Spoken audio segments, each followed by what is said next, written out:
I kënaqur për luftën e fituar, për shkak se nuk mund të flas për futbollin e fituar. Kjo s'ka të bëjë me futbollin, me thënë ne i kënaqur me karakterin, angazhimin e futbollistëve, me pak fat duhet të mbyllim pjesën e parë.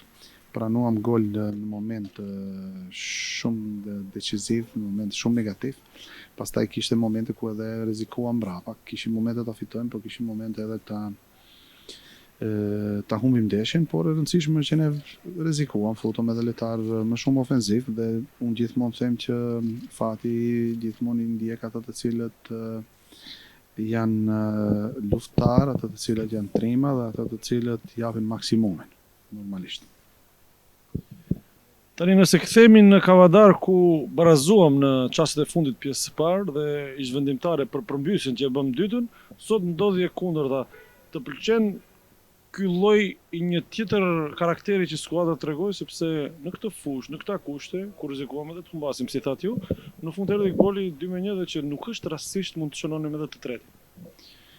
Mendoj që skuadra tregon karakter. Mendoj që Shkëndija është ekip shumë cilësor. Ne sot vinim me shumë probleme, vinim me 3-4 lojtarë mbrojtës të dëmtuar, të cilët nuk ishin 100% dhe unë sikur kisha rrezikuar t'i aktivizoj nga fillimi, ato do humbin një periudhë shumë më të gjatë, kurse ne kemi ndeshje çdo 3 ditë dhe nuk e kam luksin e rrezikut. Po unë kam besim të gjithë futbollistët të cilët kemi në dispozicion, edhe ato që luajtën sot në vendin e futbollistëve që kanë pasur më shumë minuta, u treguan në formë të mirë. Megjithatë, jam shumë i dëshpëruar për momentin ku gjendemi tani dhe mënyrën se si luajnë futboll, domethënë në këto kushte dhe normalisht do kisha pasur dëshirë që të luanim futboll, jo të kemi luftë klasike.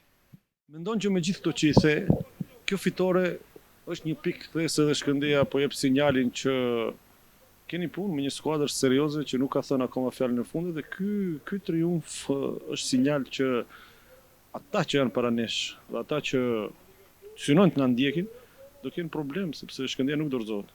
Shkëndija normalisht se nuk dorëzohet, Shkëndija do jetë edhe më e fortë besoj me kalimin e javëve, ne do vazhdojmë besoj me rezultate pozitive dhe unë asnjëherë në asnjë moment nuk e mendoj se ne duhet të dorëzohemi dhe të dorëzohemi. Ne do rrim stoik dhe do luftojmë deri në giron e fundit për të marrë diçka që besoj se na meriton në aspektin e futbollit.